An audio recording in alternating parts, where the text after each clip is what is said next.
Hello, comic aficionados. The storyline I will be going over today is an important one.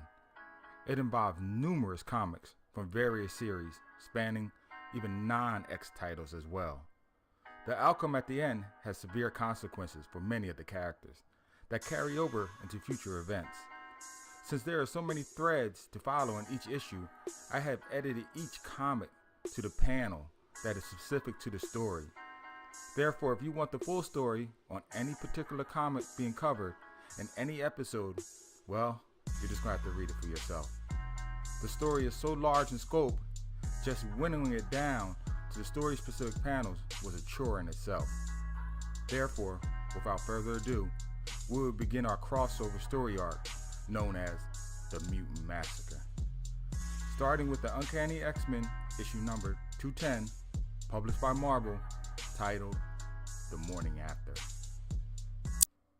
Early in the twilight hours of Los Angeles, two people are seen running for their lives through the empty train yard when out of nowhere, one of them is struck down by a harpoon thrown by an unseen assailant. Instantly paralyzed, a young man named Richard, dressed in the Hellfire Club attire, is thrown to the ground, unable to continue his escape. He makes feeble gestures for his accomplice named Tommy to help him back to his feet, but she is afraid, and rather than attempt to save her own life, further into the rail yard. As Richard lays supine on the dirt-trodden ground, unable to move, he exerts every effort to retrieve his fallen weapon that lays just inches from his fingertips. A mysterious stranger arrives on the scene and steps on Richard's hands, destroying the young man's hope of being able to defend himself.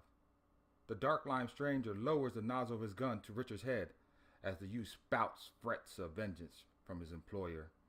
The assassin welcomes the young man's challenge as he empties his clip into his victim's skull. The blast reverberates through the yard, sending chills through the mutant known as Tommy's body. Quickly, in desperation, she makes herself paper thin and slides into the slim aperture of an unoccupied train caboose. There, cowering in fear, the Morlock believes she is safe, heading back to Manhattan, and therefore the lower secret labyrinth known as the Morlock tunnels.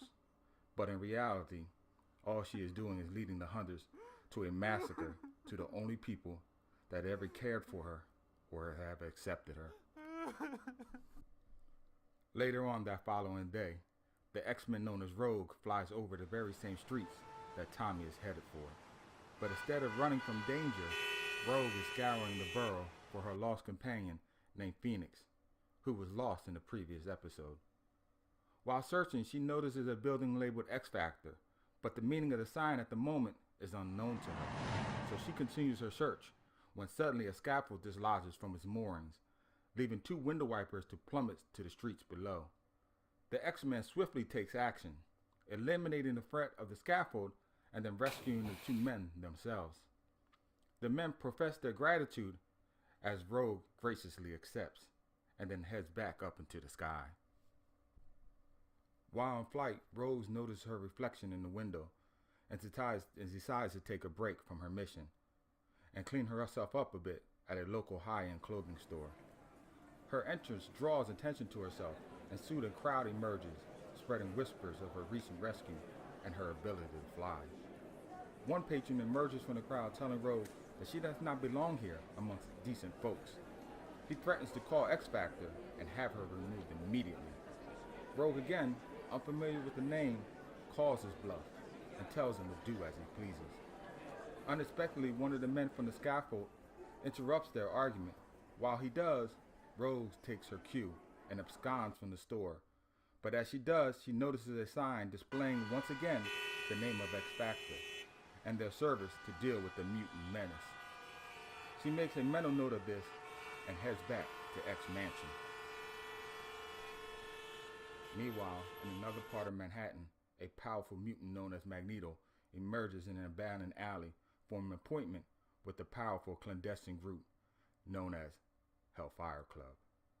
The master of magnetism is not surprised to see the area flooded with authorities and journalists, as he is aware of the battle that has just taken place with his group, the outlaw known as the X-Men, and the Hellfire Club themselves.